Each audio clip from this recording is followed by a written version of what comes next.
दोस्तों, प्रेरणा भरी कहानियों के सिलसिले में संदीप माहेश्वरी का नाम अछूता कैसे रह सकता है, जो खुद अपनी काबिलियत के दम पे आज दुनिया के लिए प्रेरणा का स्रोत बने हुए हैं। तो आइए आज जानते हैं उनके बारे में और सुनते हैं उनके जीवन से जुड़े कुछ रोचक बातों को।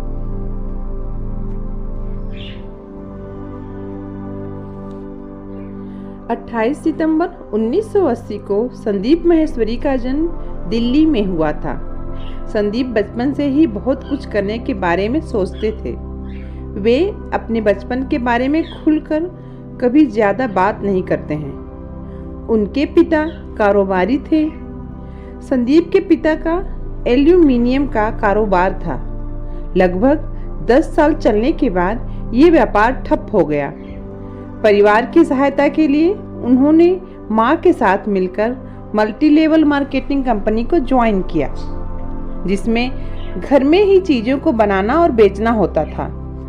इस कंपनी का काम भी ज़्यादा दिन नहीं चला। पिता का कारोबार थम जाने के कारण संदीप का पूरा परिवार आर्थिक संकट से जूझने लगा। संदीप के पिता काफ़ी परेशान रहते थे। इस संकट की घड़ी में संदीप के परिवार ने टूटने की अपेक्षा खुद को और ज़्यादा संगठित किया। उसी समय से संदीप अपने परिवार के लिए कुछ करना चाहते थे। इस छोटे व्यवसाय के बाद उन्होंने और भी कई काम शुरू किए जो ज़्यादा दिनों तक नहीं चले। अंत में उन्होंने परिवार चलाने के लिए पीसीओ का काम आरंभ किया। क्योंकि उस समय मोबाइल उतना नहीं था तो ये काम कुछ दिनों के लिए अच्छा चला। उनकी माँ ये काम संभालती थी। संदीप को पारिवारिक और आर्थिक संकट के कारण बीच में ही पढ़ाई छोड़नी पड़ी। दिल्ली के करोड़ीमल कॉलेज में से वे कॉमर्स में स्नातक कर रहे थे और 2000 में उन्होंने फोटोग्राफी करना आरंभ किया था और आरंभ में कई तरह से उसे पेशे के रूप में अपनाने की कोशिश भी की।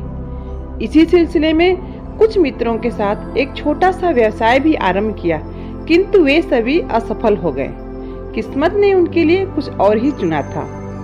संदीप माहेश्वरी निराशा के साथ जीने लगे थे, लेकिन उसी समय एक बार उन्होंने एक मल्टी लेवल मार्केटिंग कंपनी के सेमिनार परिचर्चा में दोस्तों के साथ हिस्सा लिया। 18 साल के संदीप की परिपक्वता उतनी नहीं थी। उन्हें सेमिनार में कुछ समझ नहीं आया था। उन्होंने जो कुछ भी सुना सब उनके लिए अनजानी सी बात थी। उस 21 साल के लड़के ने संदीप को एक बार फिर से अपनी निराशा से संघर्ष करने का हौसला दिया।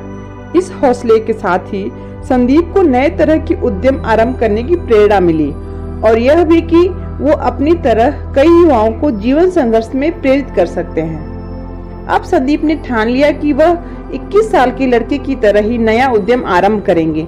ये आवाज उनके अंतर्मन से आ रही थी। ये विचार आते ही वो अपने कुछ मित्रों को संग लेकर उस लड़के की कंपनी में गए, पर वहाँ कुछ हाथ नहीं लगा। किसी को कंपनी ने नहीं रखा। मित्र भी उनकी खिल्ली उड़ाने लगे थे। इस असफलता ने उन्हें थोड़ा सा पीछे कर दिया, पर हरा नहीं पाई। संदीप असफलताओं का मूल्यांकन करने लगे। उन्होंने अपनी गलतियों को सुधारने का उपाय सोचा और उन्हें लगा कि शायद साझेदारी पर विश्वास न करके भूल की है। संदीप को लगने लगा कि जब तक आप संघर्ष की कटुतिक अनुभव से नहीं गुजरते हैं, सफलता आपको नहीं मिलेगी। इसके बाद उन्होंने कई और असफल प्रयास किए। मॉडलिंग के दौरान एक मित्र कुछ तस्वीर लेकर उनके पास आया। उन तस्वीरों को देखकर उन्हें लगा कि उनके अंतरात्मा की आवाज इसी व्यवसाय के लिए आ रही है। उन्होंने कुछ जानकारी हासिल कर 2 सप्ताह के फोटोग्राफी के प्रशिक्षण कोर्स में दाखिला ले लिया। कोर्स ज्वाइन करने के बाद उन्होंने एक महंगा कैमरा भी खरीदा और तस्वीर खींचना आरंभ कर दिया। फोटोग्राफी कोर्स पूरा करने के बाद भी उनके लिए रास्ता कठिन ही था। उन्होंने देखा कि देश में लाखों लोग फोटोग्राफर के पेशा के लिए धक्का खा रहे हैं। उन्हें लगने लगा कि ऐसा क्या करना चाहिए जो फोटोग्राफी को दूसरे लेवल पर जाकर नया व्यवसाय का रूप दे दे। उन्होंने हिम्मत जुटाकर एक अखबार में फ्री पोर्टफोलियो का विज्ञापन दिया और उस विज्ञापन को पढ़कर कई लोग आए। उन लोगों से ही जिंदगी की पहली कमाई का सिलसिला आरंभ हुआ। फोटोग्राफी का व्यापार आरंभ हो गया और धीरे धीरे इसका विस्तार करते हुए उन्होंने एक विश्व रिकॉर्ड 12 घंटे में 100 मॉडल्स के 10,000 फोटो खींचकर लिम्का बुक्स में अपना नाम दर्ज कर लिया। इस रिकॉर्ड के बाद उनके पास काम की तादाद और ज्यादा बढ़ने लगी। लिम्का बुक में नाम दर्ज करने के बाद उनको काफी व्यवसाय मिलने लगा। इसी रिकॉर्ड के कारण उनके पास कई मॉडल्स और विज्ञापन कंपनियां आने लगी और देखते ही देखते कुछ ही अवधि में उनकी कंपनी भारत की सबसे बड़ी फोटोग्राफी एजेंसी बन गई। पैसों की कोई कमी नहीं रही। 2006 में संदीप के दिमाग में एक नया ख्याल आया और उसी ख्याल से उपजा ऑनलाइन इमेज बाजार शेयरिंग साइट। ये देश की सबसे बड़ी ऑनलाइन फोटोग्राफी की कंपनी है। अभी उनके पास 45 देशों से लगभग 7,000 से ज्यादा क्लाइंट हैं। अब संदीप भी शेयरिंग पर सेमिनार करते हैं और लाखों युवाओं को प्रेरित करते हैं। तो दोस्तों, अगर यह स्टोरी आपको पसंद आई हो तो वीडियो को लाइक कर दीजिए और चैनल को सब्सक्राइब कर दीजिए और कमेंट करके मुझे बताइए कि क्या आप भी संदीप माहेश्वरी की मोटिवेशनल बातें सुनते हैं और उनको फॉलो करते हैं। फिर मिलती हूँ आपसे एक और प्रेरणा भरी कहानी लिए। तब तक आप लोग हमेशा खुश रहिए, मस्त रहिए और खुद को मोटिवेटेड करते रहिए। जय श्री कृष्णा।